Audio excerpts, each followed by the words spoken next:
Tracy, you have a media structure, right? You run multiple shows and you cover multiple topics, right? From the serious to the whimsical. So, what was it that made you choose to start this business? Like I said, I fell into it, right? So there was COVID. There was this thing called COVID. And Nah, I that never couldn't, yeah. And I couldn't go anywhere, couldn't do anything. And I was like, oh, what do I want to do? Talk about movies. Well, the first couple episodes in, I was like, ugh, I'm a terrible movie reviewer. It taught me real quick. I am not good at reviewing movies, even though that's how the channel started. It started off, I was reviewing movies. Then I realized, ooh, I don't even like movies like that.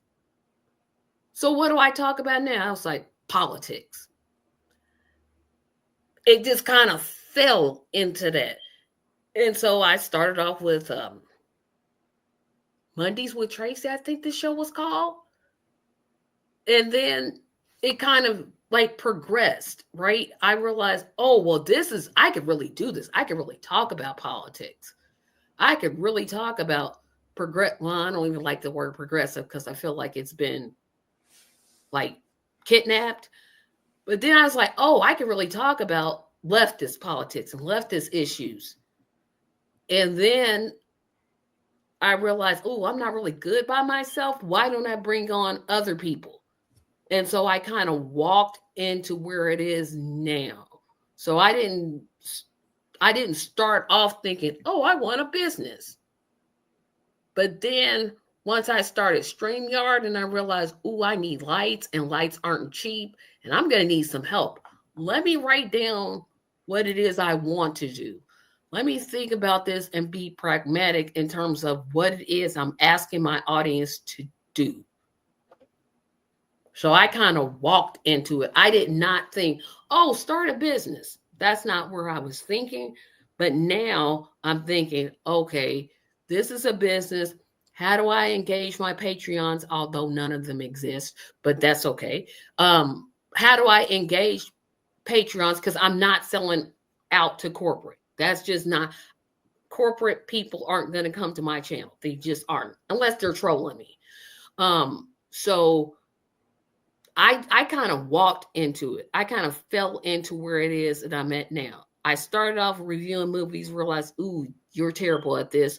What are you passionate about? And of course, everybody knows, who doesn't know me, I'm passionate about Medicare for all. That's really where I started. I mean, I'm really passionate about it. I could talk about it all day, every day. Then letting that just kind of expand in that. My camera decided that it just wanted to go look somewhere else for a minute. I thought you was walking out. I'm like, dang, I just talked about it. I'm like, what? It just decided, nah, I'm gonna look over here. Maybe there was a ghost in the room. I don't know. But one thing that you said, Tracy, that you said a lot of great things there. But I love that you said that you actually have to write it down, right? Because I'm an old school cat. I believe that any plan you don't have on paper is just a dream, right? So if you want to make your dreams reality, you got to write it down, whether that's on a computer or a piece of paper, so you can start to really get at it. So that's awesome. And for y'all who don't know Tracy, she's being a little humble here. So yeah, she started off with the doing the movie thing, and then she started off hanging out with me and Marlon and being harassed by us all the time. But also, it fed her into a lot of her activism that she does in the real world. So she's not just in the digital space. So just going to say, give people their flowers while you got them, and you deserve your flowers.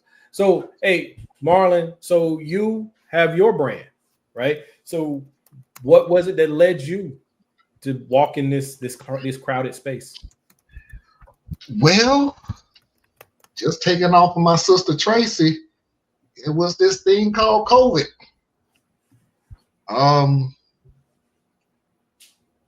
The world had shut down. Things were slower. I was still working. I didn't come and go as I want to, but things were just slowing down. And then I know I'm not going to try to use this statement to platform my thing. Just let it be known that a certain event was said and done. That and man, you can big up your platform. This is about business. This is our community. We're trying to encourage people, man. So, well, let's say this: a political issue occurred that irked me so freaking much that I started the show. It started off as just a news show. I would come on, I would say a couple of things and everything. And by the way, when I tell you what Thea said about stumbling blocks and you ain't got to be perfect at the beginning and everything else, you just got to keep going. I don't know how many videos I got right now, but I always like to venture back to my very first video where I, for some strange reason, did not edit it at all. So you can see me going. And today in the White House, 3, 2, 1. And the date, and that's posted now. And I thought about taking it off, but nah. Because it proves a point that you're not going to always get it right the first time. Just keep going. Just keep hustling. And that's what I did. I started hustling. I started getting into the show. I started looking up clips. Because one of the things that I always wanted to make sure on my show, always, I don't just come on and talk. Because we got a lot of people like to do that. But the problem with a lot of people that do that is you're still taking it from their opinion, their thought. So my show is full of clips from news agencies and other people and everything else. In other words, I wanted to always make sure that my show had receipts. Like you just can't say, oh, Marlon said such and such. There's no proof of it. Here it is right here before I even say anything. Well, I still don't understand why. Okay, you don't understand my point, but here's what happened. So I always came with receipts. So with Radical Truth to Power was born. Diaz, Tracy came on the show. Anna started coming on the show. And the other show, Saturday Night Vibe, that did kind of fall into my lap. Because Radical Truth to Power was so, it was full of knowledge. It was full of, facts and things like that. It also was kind of full of darkness. Hey. The truth kind of hurts, folks. The truth kind of hurts. So in case anybody don't know, the first part of Radical Truth to Power was always, the grudge work, the news, the articles, the discussions that we always have. The second part was always more lighthearted. But remember, it was the second part of the show. So I was like, why don't I just start a show where I just have Reddit stories, where we can do and talk the more social dynamics of everyday life. And that's what was the reason why I even started Saturday Night Vibe, was to get away from politics and concentrate on social things. Some of the stories are lighthearted and we can laugh at it. Some are not. But it's still more social. It still have people thinking about different things in their lifestyle and what they would do in this situation and how they will react to things like that. And that's how Saturday Night Vibe got started in 4 years, 5 years? 4 or 5 years at this point, yeah. Yeah, 4 or 5 years. It is growing to the point where, like I said, when we're not on the air, because a lot of people, sometimes we get a lot of people watching the lives. Sometimes we don't, but a lot of people watch the replay, and then a lot of people email me, hey, why wasn't you not on this week? I watch, but I don't say nothing. Where's the show this week? I'm like, okay, well, it's getting a buzz. You go, hey, did you hear the news about such and such? Could y'all talk about this on the show? So I'm like, okay, well, it's getting some buzz, but anyway, I want to speak around in a circle. No, that's cool.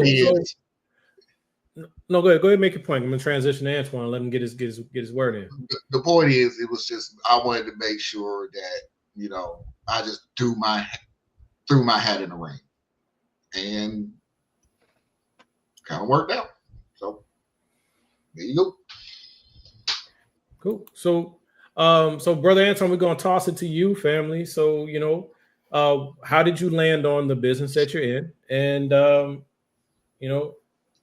basically that's it. Like, what made you choose this place to be? Well, for me, it was I just realized that I kept getting. I realized that I was making people money, like lots of money, and but I was when it was coming for me to get to the table to do what I wanted to do, it was always an issue. Like there was always something else. It was like I just realized, like, if you have a good employee, why would you be motivated to put them into a better position where you have to find another good employee? The best thing is to just keep them as your employee and keep making money off them, right? So when I realized when it started to become abundantly clear to me that I was never going to get the opportunity because I was too valuable in the position as an employee, then to become have my own agency, that opportunity was going to come. So they kept, it's like it felt to me like the carrot kept getting higher and higher. They would say, "Oh, you need to do this, you need to do that, have these numbers and these numbers." And when I produced those numbers, they'd be like, "Oh, then there's another requirement. You have to do this, you have to do that, do that." And I was like, this feels like I'm giving 4 or 5 years to get here. And it's always like, you're going to get there, So fortunately, what happened was an employee that was a coworker of mine got fired. And when she got fired, she was presented with another opportunity. And the opportunity presented itself. She said, "Hey, I got my own agency. You can get yours own as well. And you don't have to have as much startup capital as you did at this other said agency," which was like $100,000, $200,000 in capital to start your own agency. So they said you can start this with less capital and you will get, bonuses along the way that will help you to start your agency. So I was like, okay, sign me up. Shit, I've been doing this for everybody else. Let me see if I can do it for myself. And it started out really well. Everything was going well. So that's what really started me in business. I just got tired of the carrot moving on me and wanted more for myself. But,